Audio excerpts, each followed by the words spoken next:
Every year, a portion of your salary is taken from you without your permission. It does not show up on your payslip. The government does not send you a notice. There is no vote on it. It just happens. Quietly, automatically, and almost nobody talks about it. It is called inflation. And it is the most effective tax ever invented because most people do not even know they are paying it. Here's the part that gets glossed over in every economics class. Most people think inflation is something that just happens. Prices go up because of supply chains, or oil prices, or global events. Sometimes that is true. But there is another cause of inflation that governments and central banks have direct control over, and they use it deliberately. When a government needs money, it has three options. It can raise taxes, which is politically unpopular.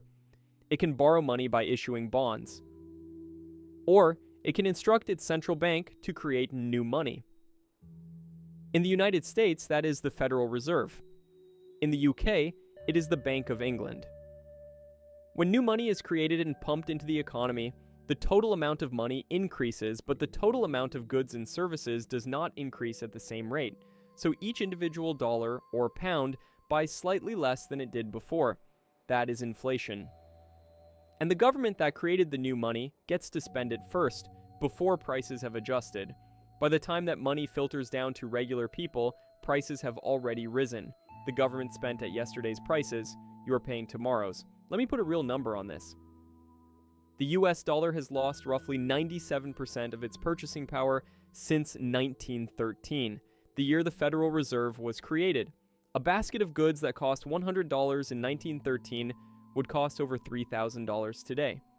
Your great-grandparents' savings did not just evaporate. They were quietly redistributed. Now here is the part that makes this feel like a tax. When the government borrows money, it takes on debt. That debt is measured in dollars. If inflation rises, the real value of that debt shrinks.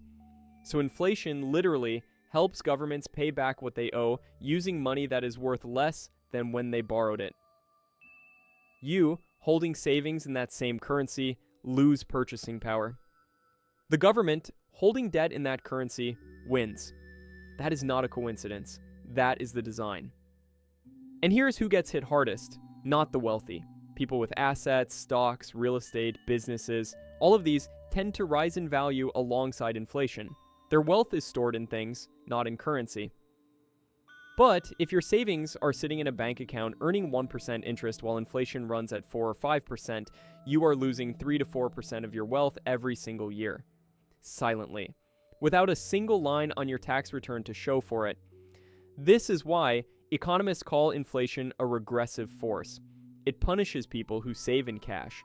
It rewards people who own assets. And it silently transfers wealth from one group to the other. So what can you actually do about it? The short answer is, do not hold large amounts of your wealth in cash for long periods of time. Historically, assets like index funds, property, and commodities have outpaced inflation over time.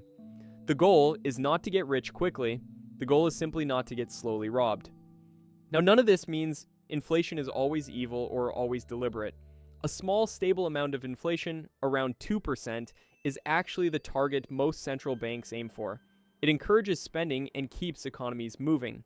The problem is when that tool gets overused. When governments print money to cover spending that should have been funded through proper taxation. When the bill gets quietly handed to everyone holding currency. The next time prices go up and someone on the news calls it mysterious or unexpected, remember this. Somewhere upstream, a decision was made, and you are paying for it. If you want to understand exactly how the 2008 financial crash made bankers richer while everyone else lost their homes, that video is coming next. Subscribe and stay close. This is getting interesting.